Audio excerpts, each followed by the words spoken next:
संत समाज प्रिय सज्जनों तथा देवियों, गत रविवार को मैंने आपसे कहा था आज के लिए केन उपनिषद पर चर्चा करने की।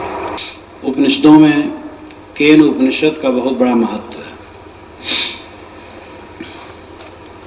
केन उपनिषद, केन नाम इसका क्यों पड़ा? क्योंकि पहले मंत्र में केन शब्द का प्रयोग है। गत रविवार को मैंने ईश उपनिषद पर कहा था और उसका नाम इसीलिए ईश उपनिषद पड़ा। ईशावास्यम इदम सर्वम, उसका नाम इसीलिए ईश उपनिषद पड़ा। ईशावास्यम इदम सर्वम, ईश शब्द पहले है इसलिए। ऐसे केन उपनिषद में केन शब्द पहले है। ये उपनिषदें करीब 2500 वर्ष के पूर्व सब बनी और उस जमाने में जब पूरा भूमंडल आत्मज्ञान की दिशा से सोया था, उस समय हमारे यहाँ ऐसा गहरा चिंतन किया जाता था। ये बड़ी अद्भुत बात है। ऋषि अपने आप से प्रश्न करते हैं, केने सितम पतत प्रेषितम मन, केन प्राण प्रथमा प्रेत युक्त, केने सिताम वाचमिमाम वदन्ति चक्षु श्रोतम काओ देवो युनुक्ति। केने सितम पतति प्रेषितम मन, प्रेषितम मन, केन प्राण प्रथमा प्रेत युक्त, केने सिताम वाचमिमाम वदन्ति चक्षु श्रोतम काओ देवो युनुक्ति। केने सितम पतति प्रेषितम मन, केन इष्टम प्रेषितम, किसकी इच्छा से, किसकी प्रेरणा से मन विषयों में पतित होता है। जो हमारा मन भाग जाता है संसार में, विषयों में गिरता है, दुनिया में लिपटता है, ये मन कैसे ऐसा हो जाता है? ये मन का प्रेरक कौन है? मन को यत्र तत्र कौन भटकाता है? किसकी सत्ता से मन चलता है? केने सितम पतति प्रेषितम मन, केन प्राण प्रथमा प्रतियुक्त, केन किसके द्वारा ले जाने पर प्राण गतिशील होता है? किसकी सत्ता से प्राण गतिशील होते हैं इस शरीर में? केने सिताम वाचमिमाम वदन्ति, किसकी इच्छा से मुख से वाणी निकलती है? चक्षु श्रोतम काओ देवो युनुक्ति, कौन देवता है जो आंखों को, कानों को और सारी इंद्रियों को विषयों के ग्रहण में नियुक्त करता है? ये सब शब्द जाल के अंदर में सरल ढंग से अगर इसको हम कहें, सार लें, तो यह है कि आंखों से देखने की प्रेरणा कहां से होती है? जीव रस चखती है किसकी प्रेरणा से? कान किसकी प्रेरणा से सुनते हैं? नाक किसकी प्रेरणा से सूंघती है? त्वचा किसकी प्रेरणा और सत्ता से स्पर्श ग्रहण करती है? प्राण किसकी सत्ता से प्राणवान गतिशील रहता है? मन किसकी प्रेरणा से चलता है और दुनिया की चीजों को जानता है?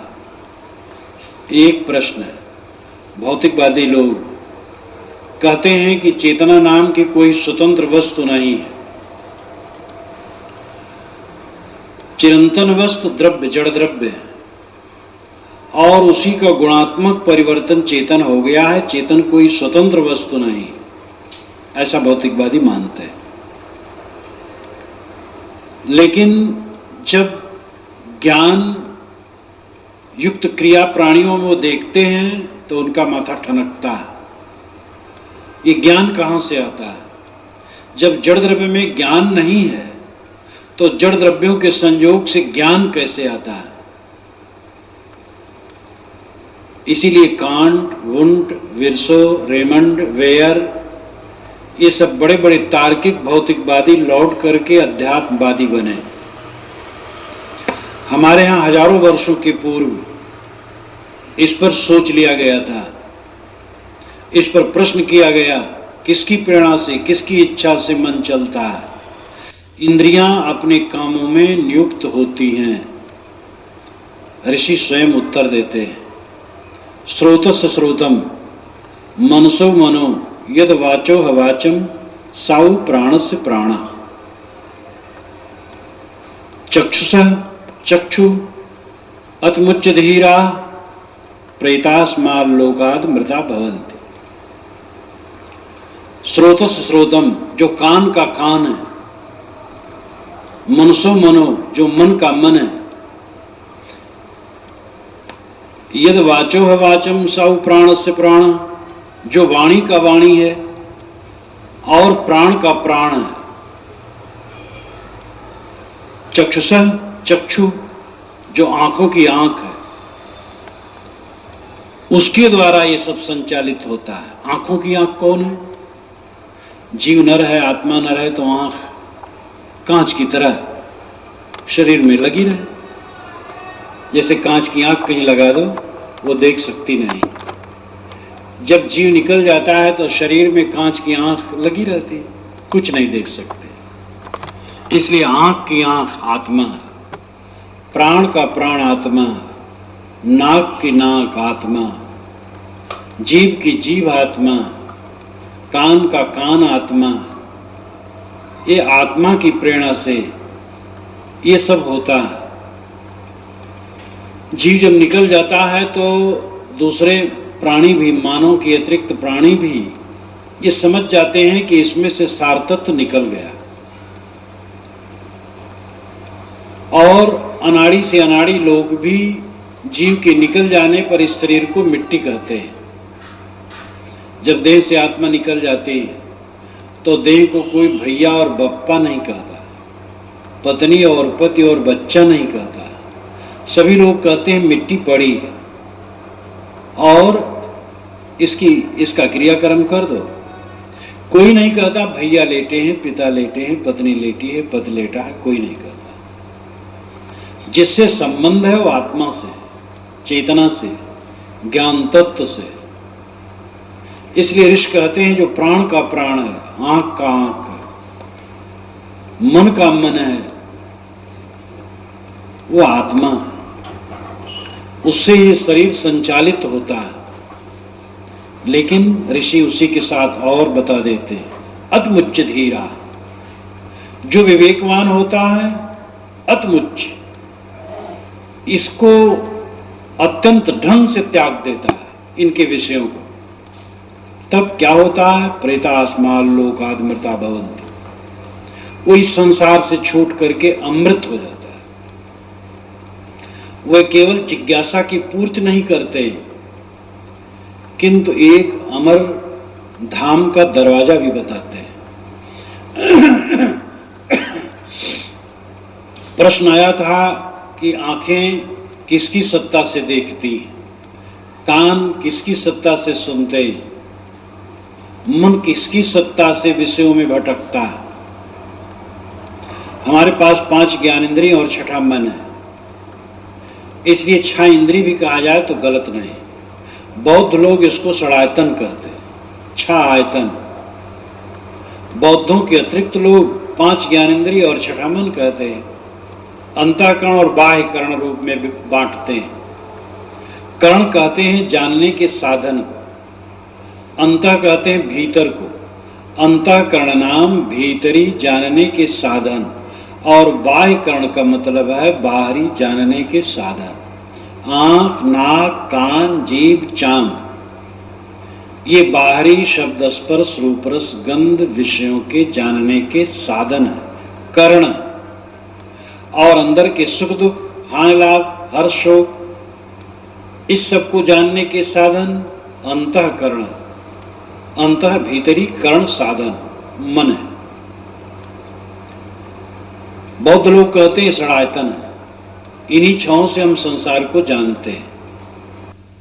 तो ये छा जिससे प्रेरित होते हैं वो आत्मा है, वो आप है, जो सबके अंदर में आपा बैठा है, मैं हूं। ये जो मैं तत्व है, आत्म अस्तित्व है, सबके अंदर में बैठा है और उसी की प्रेरणा से इंद्रियां चलती हैं। इसलिए ऋषि कहते हैं तुम कायर मत बनो इंद्रियों के जीतने में। अगर तुम न चाहो तो आंखें कैसे देखेंगी? कोई गलत दृश्य देख रहे हो, तुम्हारा मन लुलुप हो गया है, तुम अपने को समझ जाओ, आंखें कैसे उधर देखेंगी? आंखें बंद हो जाएंगी। विवेकवान के सामने गलत दृश्य आए तो उसकी आंखें मानो बंद हो जाती, उधर वो देखता ही नहीं, गलत शब्द सुनता ही नहीं, गलत स्वाद चखता ही नहीं, गलत स्पर्श करता ही नहीं, वो गलत से हट जाता है। अतमुच्च धीरा, धीर वह है जो अपनी इंद्रियों को उन विषयों से निकाल दे। विषयों का उपयोग तो करना होगा। विषय शब्द कोई विषय कह देने से कोई गंदी बात नहीं होगी। अब हम देखते हैं, दीवार देखते हैं, एक विषय है, रूप विषय है। पवित्र पुरुषों के दर्शन करते हैं, वो भी रूप है, वो भी विषय है। शब्द सुनते हैं, ज्ञान की बात सुनते हैं, ये भी विषय है।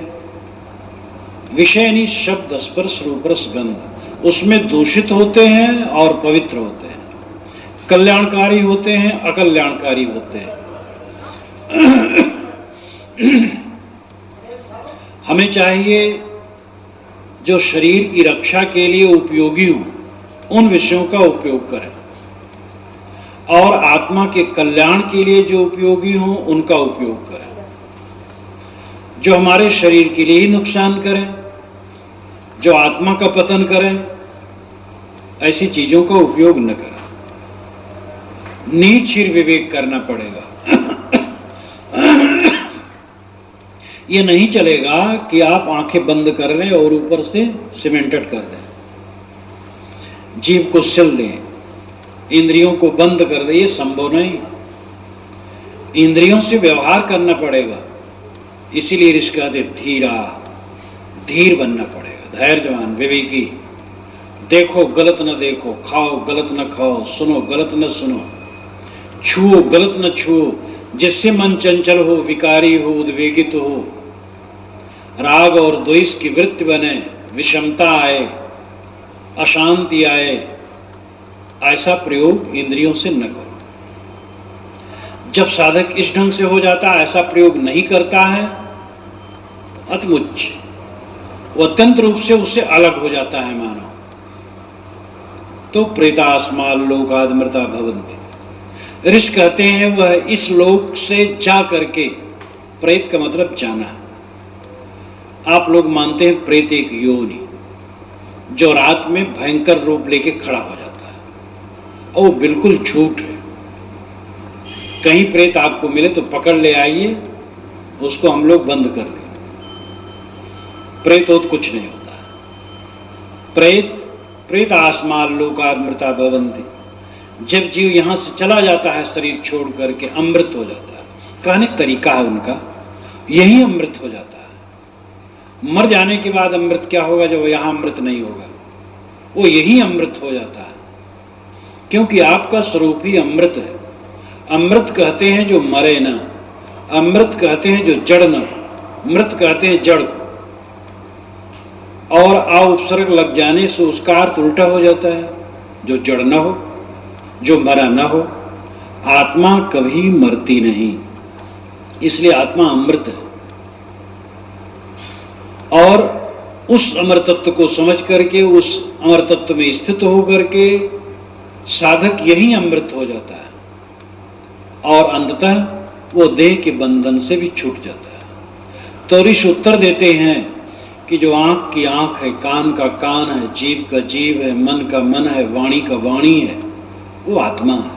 आत्मा से सारी इंद्रियों का व्यवहार होता है, इसलिए आत्मा श्रेष्ठ है। और आत्मा चाहे यानी आप चाहें तो अपनी इंद्रियों पर बिल्कुल नियंत्रण कर सकते हैं। इंद्रिय और मन पर पूर्ण नियंत्रण ही जीवन की ऊंचाई है। इसी में सच्चा सुख है।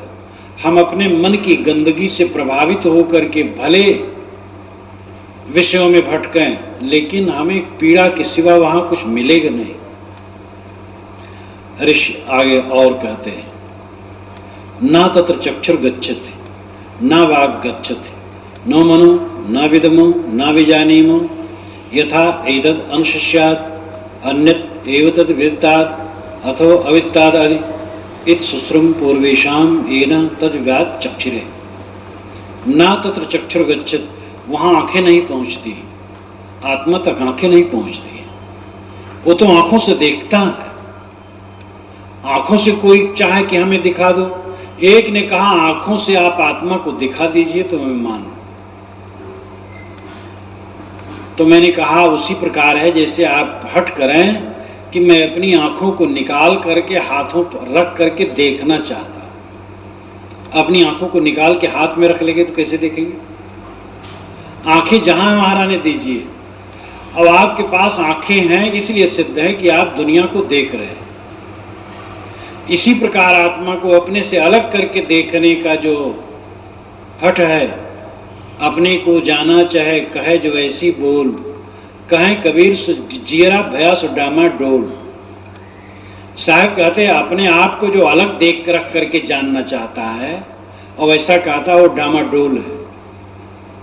तुम तो हो ही, तुम नहीं हो क्या? मेरी अपनी सत्ता तो निर्विवाद है। ऋषि कहते हैं ना तत्र चक्षुर गच्छति, आंखों से उसको नहीं देख सकते हो, क्योंकि वही तो आंख से देखता है। उसी की सत्ता से आंखें देखती हैं, तो आंखों से कैसे उसको देखोगे? ना तत्र चक्षुर गच्छति ना वाक् गच्छति, वाणी से उसको पकड़ नहीं सकते हो, क्योंकि उसी द्वारा तो वाणी उच्चरित होती है। ना तत्र चक्षुर गच्छति ना वाक् गच्छति नो मनो, मन से भी उसका मनन नहीं कर सकते हो, क्योंकि उसी द्वारा मन मनन हो रहा है। ना विदमो, अलग से उसको जाना नहीं जा सकता है। यथा एतद् अनुशिष्यात्, शिष्यों को उसका उपदेश कैसे करें? ऋषि कहते हैं समझ में नहीं आता। कैसे बतावें? आत्मा को कैसे दिखाएं?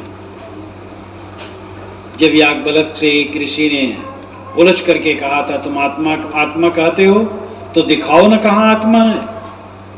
तुम कहते हो घोड़े के 4 पैर होते हैं, वो चलता है, उस पर सवारी की जाती है, घोड़ा को दिखाओ ना। तो याज्ञवल्क्य ने कहा था जो सबको देखता है उसको कैसे दिखाऊं?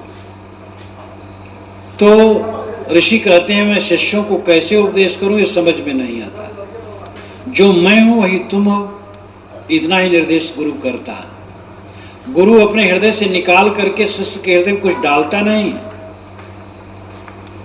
किंतु ये बताता है जो मैं हूं वही तू है, जो मेरे में वही तेरे में है। तू स्वयं धनी है, तेरे अंदर में तो स्वयं वो ब्रह्म हो, राम हो, खुदा हो, परमात्मा वो परम तत्व, निर्वाण तत्व, मोक्ष तत्व। परमार्थ के जितने शब्द हैं पर्यायवाची, उन सबको जोड़ लो, सबका फलितार्थ आपके अंदर में विद्यमान आपका स्वरूप है। वो दिखाया नहीं जा सकता है, संकेत उसका होता है, निर्देश होता है।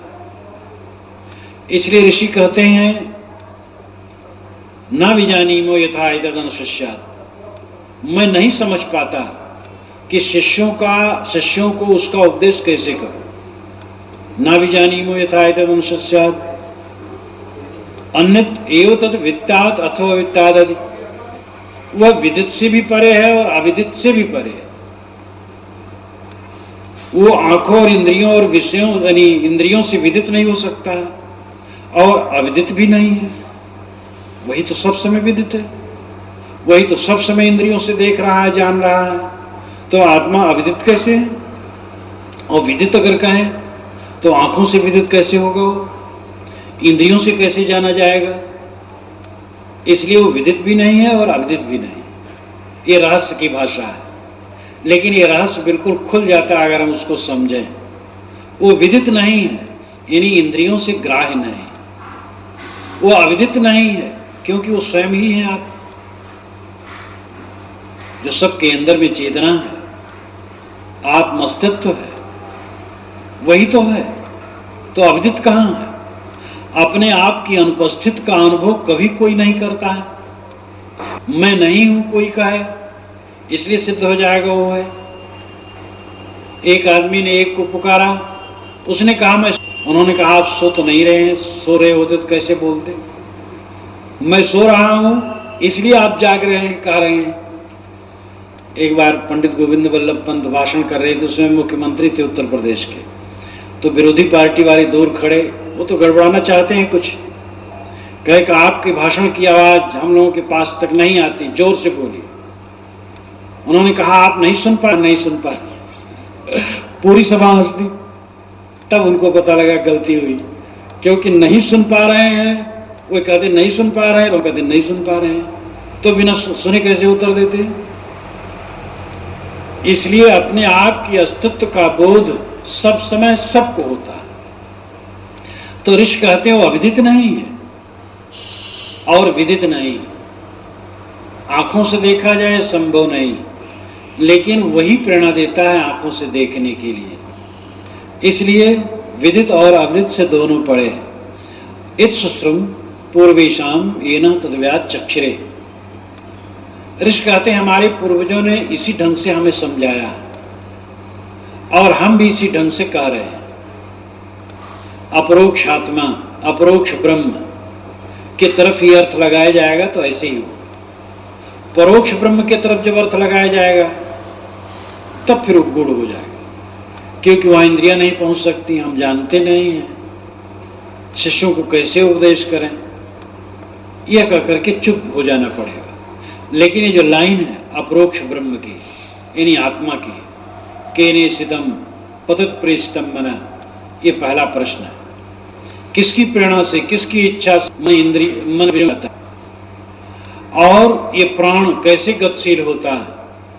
केने सिताम बाज में मम बदंत चक्षु, किसकी प्रेरणा से वाणी निकलती है और आंखें देखती हैं? और श्रोतम का उदेयो युनुक्ति, कौन देवता है जो कान को लगाता है सुनने में? और उसके उत्तर में ऋषि श्रोतस् श्रोतम मनसो मनो यद वाचो ही वाचम इत्यादि कहते हैं। जो मन का मन है, वाणी का वाणी है, और स्रोत का स्रोत है वो आत्मा। इसलिए आत्मा को अलग से उठा करके जानने की चेष्टा मत करो, आप हैं।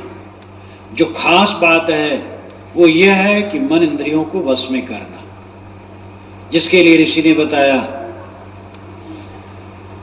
कि अतमुच्च धीरा, विवेकवान पुरुष अपने आप को मूंज में से सीख निकाल लेने के समान विषयों से निकाल लेते। वह गलत व्यवहार इंद्रियों की नहीं करते, गलत व्यवहार मन से नहीं करते, जीवन जीते हैं। लेकिन पानी में जैसे कमल होता है, पानी में लिपायमान नहीं होता, तैसे अपने आप को निर्लिप्त रखते हैं। और जीवन जीने का यही तरीका और कोई तरीका नहीं।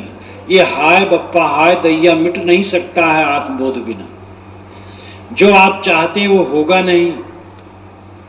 आप चाहते हैं परिवार के लोग आपके रुचि के अनुसार सब नाचते रहें, वो कभी होने वाला नहीं। आप चाहते हैं आपका शरीर बिल्कुल निरोगी रहे, इसमें सिकन भी न आए, बाल भी उजले न हो और दांत भी न उखड़े, ये संभव नहीं है। जो हम अनुकूलता चाहते हैं वो प्रतिकूलता के रूप में बदल रही है और निरंतर बदलती जा रही है, बदल के रहेगी। हमें कभी प्रतिकूलता न मिले, अपमान न मिले, ये संभव ही नहीं। सुखी हम तभी रह सकते हैं जब मन को जीते, इंद्रियों को जीते। ऋषि आगे कहते हैं एक एक इंद्रिय पर यद वाचान्यभ्योदितम येन वागिभ्योदते तदेव ब्रह्मत्वं विद्ध नेदम यदमुपास्ते। प्रश्न हुआ कि ब्रह्म कहाँ है और क्या है? ऋषि उत्तर देते हैं यद वाचान्यभ्योदितम, जो वाणी द्वारा अभ्योदित नहीं हो सकता। अभ्योदित होना, प्रकट होना। वाणी से जिसको प्रकट नहीं कर सकते, वाणी से जिसको कह नहीं सकते, यद वाचान्यभ्योदितम येन वागिभ्योदिते, जिसके द्वारा वाणी अभ्योदित होती है, वाणी प्रकट होती है। तदेव ब्रह्मत्वम विद्धि, तद एव ब्रह्म त्वम विद्धि, उसी को तो ब्रह्म जान। जिसके द्वारा वाणी प्रकट होती है उसको तो ब्रह्म जान।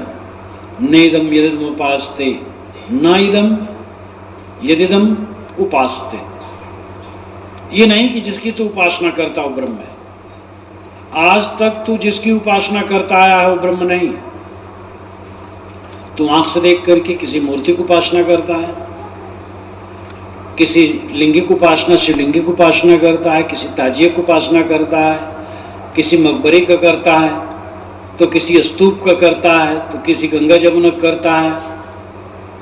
ऋषि कहते हैं नेदम यदिदम उपासते, नेदम यदिदम ना इदम यदिदम उपासते, ये जिसकी तू उपासना कर रहा हो ब्रह्म नहीं है। ब्रह्म तो वह है जो वाणी से प्रकट नहीं होता, किंतु जिसकी सत्ता से वाणी प्रकट होती है। किसकी सत्ता से वाणी प्रकट होती है? अंतरात्मा। अंतरात्मा ही जब चाहती है बोलूं तब वाणी हिलती, जीभ हिलती। अंतरात्मा जब तक नहीं चाहती है वाणी हिल नहीं सकती है। जो मौन हो जाते हैं, जीभ मजाल है कि बोल दे। खड़ेश्वरी हो जाते हैं, 12-12 बरस, 16-16 बरस तक खड़े रहते हैं। उनके पैर में राद मवाद बहता रहता है, लेकिन ये क्या बल है पैर का कि बैठ जाए। जो एक हाथ उठाए रखते हैं, 12 बरस तक एक हाथ उठाए रहे, हाथ सूख गया, हाथ में क्या शक्ति है कि वो नीचे आ जाए? अंदर का प्रेरिता इंद्रियों को जैसे चलाएगा वैसे तो होगा। फिर आप तंबाकू नहीं छोड़ सकते। 12 बरस तक लोग खड़े रह जाते हैं, आप तंबाकू नहीं छोड़ सकते, बीड़ी नहीं छोड़ सकते, पान नहीं छोड़ सकते, मांस नहीं छोड़ सकते, शराब नहीं छोड़ सकते। कैसे नहीं छोड़ सकते? जब लोग ऐसे ऐसे होते हैं कि 12-12 बरस तक खड़े हैं, 16-16 बरस तक हाथ ऊपर किए खड़े हैं, तो आप पान तंबाकू कैसे नहीं छोड़ सकते?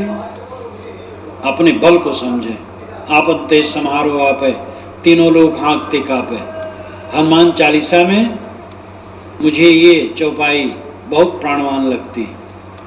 आपन तेज समारोह आपे, तीनों लोग हाँकते कापे। अपने तेज को संभाल लो, तीनों लोग आपके हाँक से कांपेंगे। तीनों लोग का मतलब है मन वाणी कर्म। ये तीनों पर आपका आधिपत्य हो जाएगा। अपने बल को समझिए, अपनी शक्ति को अपने तरफ लौटाइए। तो ऋषि कहते यद वाचान्यभ्योदितम, जिसके द्वारा वाणी प्रकट नहीं होती, येन वागिभ्योदिते, जिससे वाणी प्रकट होती है, जो वाणी से प्रकट नहीं होती किंतु जिसके द्वारा वाणी प्रकट होती है। तदेव ब्रह्मत्वम विद्धि, उसी को तो ब्रह्म जान। नेदम यदिदम उपासते, जिसकी तू उपासना करता हो ब्रह्म नहीं। यन मनसा नामनते ये नाहुर मनोमतम, तदेव ब्रह्मत्वम विद्ध नेदम यदिदम उपासते। यन मनसा नामनते, मन द्वारा जिसका मनन संभव नहीं है, यन मनसा नामनते ये नाहुर मनोमतम, यह कहा जाता है एन आओ आओ नाम कहना। ऐसा कहा जाता है कि उसी के द्वारा मन मनन करता है, उसकी सत्ता पा करके मन मनन करता है। तदेव ब्रह्मत्वम विद्धि, उसी को तो ब्रह्म जान जो मन का नियंत्रक है। नेदम यदम उपासते, और मन से सोच सोच करके जिसकी तू उपासना करता वो ब्रह्म नहीं। मालूम होता है कोई आधुनिक कह रहा, क्या हमारे ऋषि कम आधुनिक थे? हम ये सबको पढ़ना गुनना भूल गए। अगर कहीं कुछ होता है तो भागवत कथा हो रही, वहां गए बैठे, तो फिर वहां रासलीला कथा हो। कभी तो जन्म हुआ, कृष्ण महाराज का जन्म बता दिया गया, कभी धुंधकारी कथा बता दी गई, कभी वो जमला अर्जुन उद्धार बता दिया गया, एक दिन एक रासलीला बता दी गई, एक दिन कंसवध बता दिया गया। अब आप यही सुन करके बस कृतार्थ हो गए। जो हमारे यहाँ रहस्य भरा है पुराने ग्रंथों में, वो सब धीरे धीरे मनन चिंतन छूट गया। निर्गुणी धारा के संतों ने उसको उठा करके सामने रखा अपनी भाषा में, सदगुरु कबीर, और उसके पश्चात एक विशाल वाहिनी जो निर्गुणी धारा संतों की है, दादू साहब, नानक साहब, घीसा साहब, पलटू साहब, ये सब जो निर्गुणी धारा के संतों ने कहा, वही सार तत्व को कहा जो पुराने जमाने में उपनिषदों में कहा गया था। तो यद वाचा नभ्योद, जिसको आंखें नहीं देख सकती, एन चक्षुंष पश्यति, जिसकी सत्ता से आंखें देखती हैं, तदेव ब्रह्मत्वं विद्धि, उसी ही को तो ब्रह्म जान। जिसकी सत्ता से आंखें देखती हैं, उस सत्ता को तो ब्रह्म जान। नेदम यदम उपासते, आंखों से देख करके जिसकी तू उपासना करता वो ब्रह्म नहीं। बारंबार ऋषि निचली पंक्ति को बारंबार दोहराते हैं, नेदम यदम उपासते, नेदम यदम उपासते, ये बारंबार दोहराते हैं, नेदम यदम उपासते, ये बारंबार दोहराते हैं। तदेव ब्रह्मत्वं विद् नेदम यदम उपासते, तदेव ब्रह्मत्वं विद् नेदम यदम उपासते, ये बारंबार दोहराते हैं। नकारात्मक को लेकर के दोहराते हैं, नकारात्मक की जरूरत पड़ जाती है। जब लोग जड़ हो जाते हैं अंधविश्वास में और उसको सकारात्मक मान लेते हैं, तो नकारात्मक भाषा में फटकारना पड़ता है, तभी वो छूट। इसीलिए यहां 5 मंत्रों में नकारात्मक नकारात्मक कहते हैं। यत् चक्षुषा न पश्यति, जिसको आंखों से नहीं देख सकते, एन चक्षुंष पश्यति, जिसकी सत्ता से आंखें देखती हैं। देखो आप नींद में होते हैं, सुसुप्त में आंखें कहां देखती हैं? कितने लोग तो सोते हैं आंखें खुली रहती हैं, लेकिन देख नहीं सकते, क्योंकि देखने वाला के सामने तो एक अवस्था का आवरण आ गया है, तो आंखें क्या करेंगी? मन भी, हम बैठे रहते हैं, बातचीत करते हैं, बातचीत करते करते मन हमारा कहीं अलग चला गया, तो अगला आदमी जो कह रहा है उसको हम समझ नहीं पाते हैं, तो कहते हैं अच्छा जरा फिर से कहो, तो फिर से कहने मतलब हम ध्यान नहीं दिया। इसलिए मन का भी जो मन है, आंखों का जो आंख है, कान का कान है, जीव का जीव है, वो आत्मा, इसको पहले कहा है। तो जो आंखों से नहीं दिखाई देता, किंतु जिसकी सत्ता से आंखें देखती हैं, उसको तो ब्रह्म जान। आंखों से देख करके जिसकी तू उपासना करता वो ब्रह्म नहीं।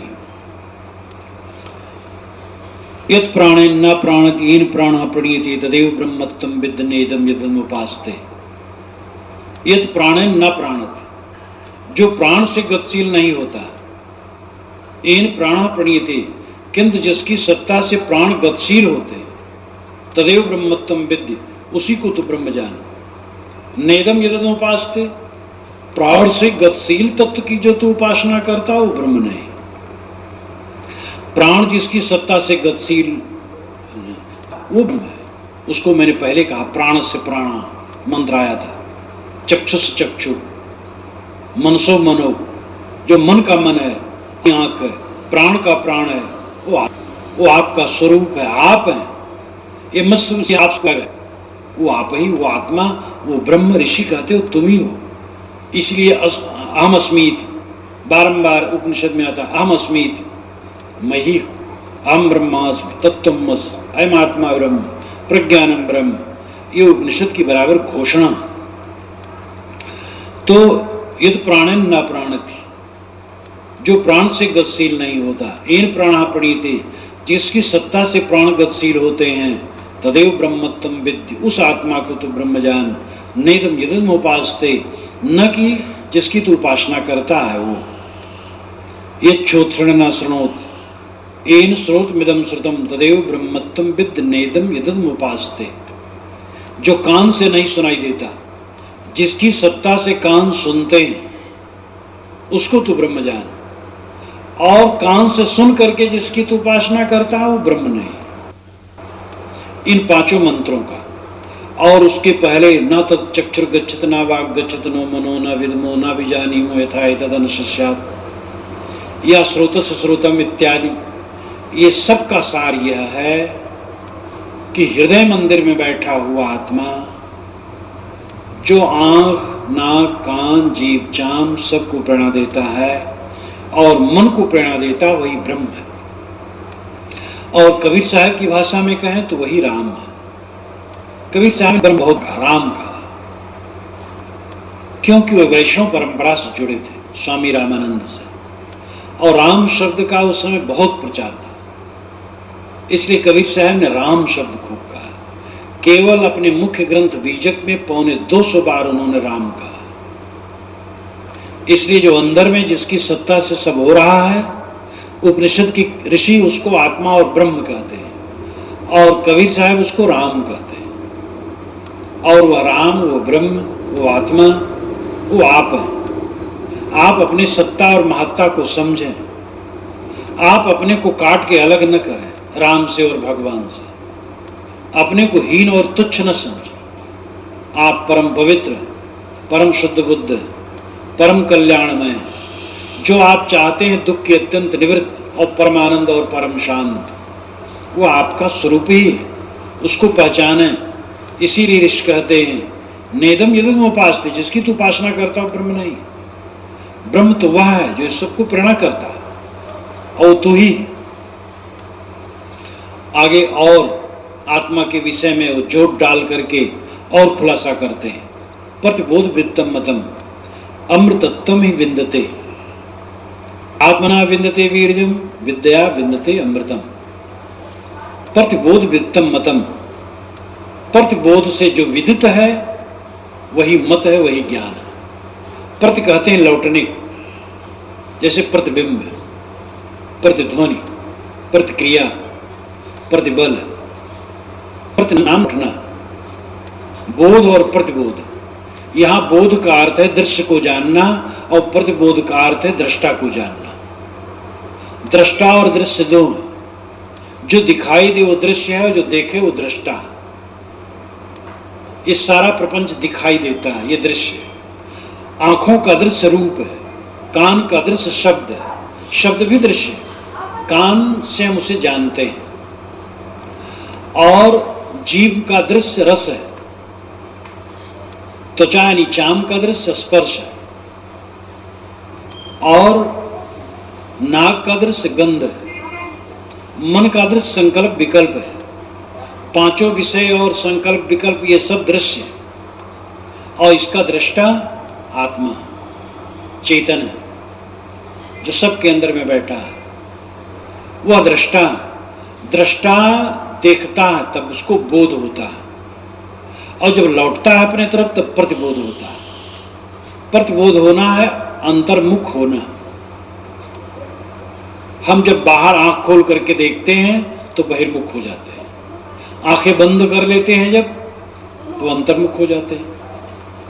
लेकिन अगर मन अंतर्मुख ना हो तो केवल आंख बंद करने से अंतर्मुख नहीं होगा। बाहर सोचते हैं तो बहिर्मुख हैं, जब अंदर सोचते हैं तो अंतर्मुख हैं। प्रतिबोध वित्तम मतम, प्रतिबोध से जो विदित है, प्रतिबोध द्वारा जो जाना गया है वही सच्चा ज्ञान है। अंतर्मुख द्वारा जो जाना गया वही सच्चा ज्ञान है। संसार को भूल करके जो जाना गया वही सच्चा ज्ञान है। यहां संसार को भूलने की राय देते हैं ऋषि। हम एक क्षण नहीं भूलना चाहते हैं, हम कुछ करना चाहते हैं, देखना चाहेंगे, देखने कुछ नहीं मिलेगा तो कुछ सुनना चाहेंगे, सुनने नहीं मिलेगा तो कुछ चीखना चाहेंगे, नहीं कुछ हो तो तम्बाकू रगड़ करके थोड़ा सूंघे तो कुछ लगता है गर्माहट है, कुछ पान खा लें, चाय ही पी लें 2 कप, और कुछ तो करें, कुछ न करें, बेकार की जिंदगी। ऋषि कहते हैं कि जिसको तुम बेकार कहते हो वही साकार है, और जिसको तुम साकार कहते हो बेकार है। तुम्हारे ऐसे कुछ क्षण होने चाहिए जब सारी इंद्रियां ठप हो और मन ठप हो, यही समाधि है। इंद्रियों का ठप हो जाना और मन का ठप हो जाना समाधि है।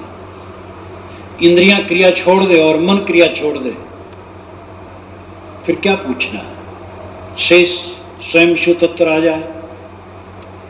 प्रतिबोध वित्तम मतम, प्रतिबोध से विदित मत यानी ज्ञान, वही आत्मज्ञान है। अपने तरफ लौट आने से जो ज्ञान होता वही ज्ञान है।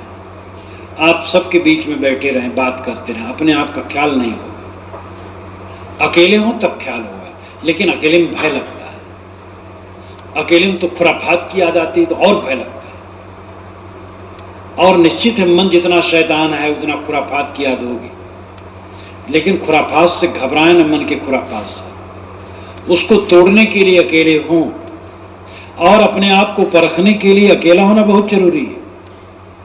जब आप अकेले खाट पर बैठे होते हैं तब आप अपने चेहरे को, अंदर के चेहरे को समझ सकते हैं कि आपका चेहरा कुद्रूप है कि सुंदर है। अगर अकेले में आपके अंदर में प्रेम, करुणा, क्षमा, दया, संतोष, निर्मलता है तो समझ लीजिए आपका चेहरा ठीक है। सबके बीच में बातचीत करते तो ये गंदगियां नहीं रहती है करीब करीब। जब सब हट जाते अकेले में गंदगियां उभरती हैं, और अकेले में अच्छाइयां उभरें इसका मतलब गंदगी घट गई, अब अच्छाइयां आ गई। अकेले बैठे हों, अकेले चलते हों, अकेले हो, तब अंदर में क्या उठता है इस पर ध्यान दीजिए, और उसी समय अपने आप की परख होती है। इसलिए हर साधक को अकेले होना चाहिए। कुछ समय के लिए अकेले होइए, और जब एक खुराफात मन में आएगा तो आप घबरा जाएंगे, लेकिन घबराइए ना, साधना कीजिए, मन को ठीक कीजिए। जो परिपक्व साधक है जैसे अकेले होता है समाधि है मानो उसकी। दूसरे लोग में बातचीत करते हैं, बहिर्मुख वृत्ति हो जाती है। जैसा दूसरा हटाओ समाधि में ही, इसलिए अकेले होना जरूरी है। तो ऋषि कहते हैं प्रतिबोध वित्तम मतम, प्रतिबोध द्वारा विदित मत यानी ज्ञान वास्तविक ज्ञान है। अपने तरफ लौट आना वो सच्चा ज्ञान है, अंतर्मुख हो जाना सच्चा ज्ञान है। जब तक आप देखते, सुनते, सूंघते, चीखते, सोचते हैं तब तक अपनी अंतरात्मा से अलग है। देखना, सुनना, सूंघना, चीखना, सोचना छोड़ दे, बस तब अंतरात्मा में आ जाए। शरीर के लिए देखना, सुनना, सूंघना पड़ेगा, व्यवहार करना पड़ेगा, लेकिन उस व्यवहार में भी अनासक्त रहे। खाएं अनासक्त होकर, देखें अनासक्त होकर, मोह न करें। सौंदर्य एक धोखा, सौंदर्य बहुत थोड़े दिन रहता है। इस पर तो मैं बारंबार आपसे कहा करता हूं, जिनके शरीर में सुंदरता है कितने दिन, 4-6 वर्षों में बस सुंदरता बह जाती है। और एक सुंदर आदमी दिन भर में कई बार असुंदर लगता है। कभी तो नहा धो लिया, थोड़ा चुस्त हो गया, सुंदर लगता है, और लेटा हो, लेट करके उठा हो, सुंदर नहीं लगता। कहीं धूप से आया हो, सुंदर नहीं लगेगा। पसीना आ गया हो, सुंदर नहीं लगेगा। सुंदरता एक धोखा है। हम सदैव सावधान रहें, मन को पतित न होने दें, मन को संभाले रहें, इंद्रियों को संभाले रहें। यही मनुष्य की वीरता है, इसी में उसे सच्ची शांति मिलेगी। प्रतिबोध वित्तम मतम, अपनी तरफ लौट आना आत्मज्ञान है। अमृतत्वम ही विंदते, इससे अमृतत्व का अनुभव होता है।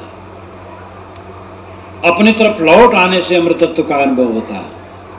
जो बाहर रहेगा विष का अनुभव होगा। कितना आकर्षक विषय आप सोचें, उसमें आपका चित्त बेचैन रहेगा। जितने रागात्मक गीत हैं वो कैसे हैं आप जानते हैं।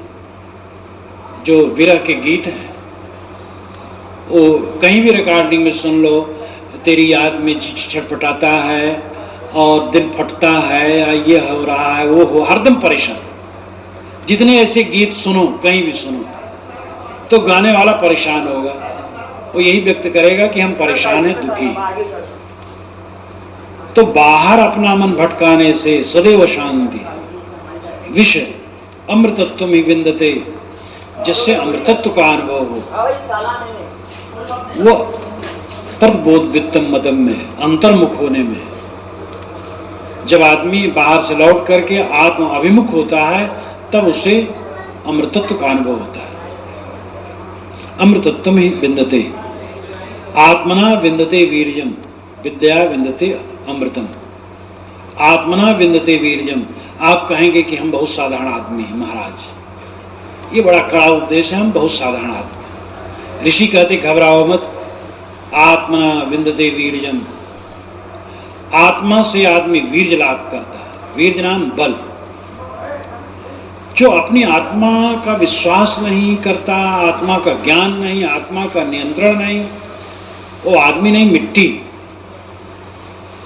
Self reference, self knowledge, self control, ये तीन की बड़ी जरूरत है। आत्मज्ञान, आत्मविश्वास, आत्मनियंत्रण।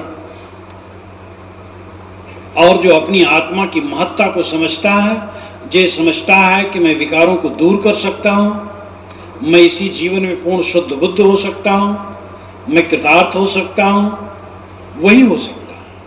कायर कुचर आदमी कहीं कुछ नहीं कर सकता। न वो व्यापार कर सकता है ठीक से, न नौकरी ठीक से कर सकता है, न खेती कर सकता है, न डॉक्टरी कर सकता है, न वकालत कर सकता है। कायर आदमी कुछ नहीं कर सकता है। जो आत्मविश्वासी होगा वही कर सकता है। दूसरे लोग कर सकते हैं, हम क्यों नहीं कर सकते हैं? ऋषि कहते हैं आत्मना विंदते वीर्यम। आत्मा से ही बल प्राप्त होता है। आत्मा को खो करके कोई बल नहीं पा सकता है। अपने आत्मा को कुचल करके कोई ऊपर नहीं उठ सकता है। आत्महीन बनकर मैं कुछ नहीं कर सकता, इस प्रकार सोच करके आदमी बेकार हो जाता है। इसलिए ऋषि कहते हैं आत्मना विंदते वीर्यम, विद्या विंदते अमृतम। ये आत्मज्ञान रूपी विद्या से अमरता की प्राप्ति होती है। इसलिए आत्म विद्या में लगो। ऋषि आगे और कहते हैं ये चेद वेदी दत्त सत्यमस्ति ना चेरी हा वेदीन महति विनष्टि भूतेषु भूतेषु विचित धीरा प्रेतास्माल लोकाद मृता भवन। ये चेद वेदी दत्त सत्यमस्ति। अगर आज चेत गया तो सत्य कल्याण है। ना चेदी हा वेदीन महति विनष्टि। आज नहीं चेता तो महान विनाश है। आज चेतने का समय है, आज जागने का समय है। हमारे स्वजन जब मर जाते हैं तो हमें चोट लगती है। अभी एक पत्र आया दिल्ली की तरफ से, और वो साधक का कोई निकट का मर गया। उसने पत्र लिखा है कि महाराज, मेरी स्वरूप स्थित, मेरी आत्मस्थित पूर्ण नहीं हुई। मुझे भय है कि शरीर छूट न जाए। देखो मेरे साथी चले गए, मुझे और तो कुछ इच्छा नहीं, संसार चलता रहे, लेकिन जिसके लिए मैंने देह धारण किया वह मेरा काम पूरा नहीं। मेरा मन निर्मल और एकाग्र होकर के आत्मलीन पूरा का पूरा नहीं हुआ। थोड़े समय आत्मलीन होता फिर भटक जाता। इसलिए मेरा काम पूरा नहीं हुआ और मेरा भी शरीर थोड़े समय आत्मलीन होता फिर भटक जाता। इसलिए मेरा काम पूरा नहीं हुआ और मेरा भी शरीर छूट न जाए, बीच ही में चला जाऊं। उसने हड़बड़ा के पत्र लिखा क्योंकि साथी चला गया है। कुछ दिन में सामान्य हो जाएगा, भूल जाएगा। जो सदैव याद रखे इसको वही जाग सकता है। ये चीज वेदीदत सत्यमस्ति। ये नाम यही अभी चेत अवेदीदत, अवेदित, अवेदित नाम जानना, जाग जाना, समझ लेना। अगर आज चेत गया सत्यमस्ति तो सत्य है, कल्याण है। ना चेती हावेदीन महति विनष्टि। अगर आज नहीं चेता तो महान विनाश। अगर हमारे आंखें न होती तो व्यवहार के काम में परेशानी होती। संतों के दर्शन कैसे करते, सत्शास्त्र कैसे पढ़ते, किसी अच्छी जगह कैसे जा पाते, पैर न होते कैसे चलते, हाथ न होते सेवा कैसे कर सकते, पागल होते तो नालिक पानी पीते, कुछ भी न सोच पाते, कोड़ से गलित होते तो कहीं किनारे पड़े रहते, समाज में जा भी नहीं सकते, फालिज मार दिया होता, उठ न पाते। कैसा सौभाग्य है कि हमारा ये सब नहीं है। कितना सुंदर समय है, लेकिन इस समय को हम कैसा खोते हैं धोखे में। और थोड़े दिन में वो सब आने वाला है। अंतर होता है, किसी चलते फिरते शरीर छूट जाता है, किसी कुछ हो करके छूटता है, लेकिन आता है। देरी लगती है लेकिन देरी है नहीं, बहुत जल्दी जल्दी सबके सामने ये चीज आती है। इसलिए ऋषि कहते हैं ये चेद वेदी दत्त सत्यमस्ति ना चेदी हा वेदीन महति विनष्टि। आज अगर जग गया तो महाकल्याण है, आज न जगा तो महान विनाश। इसलिए हमें जग जाना चाहिए। भूतेषु भूतेषु विचित धीरा प्रेतास्मार लोकाद मृता भवन्ति। भूत भूत में, भूत का मतलब आत्मा, भूत का मतलब मिट्टी पानी आग हवा आकाश। जड़ तत्वों को भी भूत कहते हैं और आत्मा को भी भूत कहते हैं। वह आत्मभूत हैं। इस प्रकार भी भूत प्रत्यय जोड़ करके कहा जाता है, नहीं आत्मलीन है, ब्रह्मभूत हैं यानी ब्रह्मलीन है। तो भूत प्रत्यय भी लगता है जो लीनता के लिए भी प्रयोग होता है। लेकिन भूत मानते हैं लोग जो काला काला होता है और रात में आता है, क्योंकि जिनके दिमाग में रात है उन्हीं को भूत आता है। अगर दिमाग में हमारे रात न रह जाए तो भूत चला जाएगा। भूत प्रेत नाम की कोई चीज नहीं, चुड़ैल नाम की कोई चीज नहीं, और ये सब दिमाग में बिल्कुल नहीं रखना चाहिए। ऋषि कहते भूतेषु भूतेषु विचित्र धीरा। भूत भूत में यानी प्राणी प्राणी में विचित्र नाम अच्छी तरह से चिंतन करके कि वह आत्मअस्तित्व मेरे ही में नहीं, सब में है। जो मैं हूं वही वह है, वही सब है। भूतेषु भूतेषु विचित्र धीरा। प्राणी प्राणी में उस आत्म तत्व को जान करके प्रेतास्माल लोकाद मृता भवन्ति। प्रेत होकर के, प्रेत यानी जा करके, यहां भी भूत प्रेत दोनों आया। ये भूत प्रेत दोनों अर्थ नहीं है। भूतेषु भूतेषु विचित्र धीरा प्रेतास्माल लोकाद मृता भवन्ति। भूत भूत नाम प्राणी प्राणी में उस आत्म तत्व को जान करके प्रेत अस्माल लोकाद मृता भवन्ति। इस लोक से जा करके, प्रेत नाम जा करके अमृत हो जाता है। इस लोक से जा करके मतलब इस लोक का मोह छोड़ करके, जो हमारे चारों तरफ फैला हुआ है उसका मोह जीत करके वो अमृत हो जाता है। यही अमृत, यही विष है। हम शरीर में और शरीर के इर्द गिर्द फैले हुए प्राणी पदार्थों में मोहग्रस्त हैं तो मानो मरे हुए हैं, और इन सब में हम अनासक्त हैं तो अमृत है। लेकिन ये बिल्कुल उल्टा लगेगा। पास वालों मोह न करे, राग न करे, द्वेष न करे तो आनंद ही क्या है। एकदम मर जाए, कुछ नहीं कुछ न करे, बेकार जिंदगी।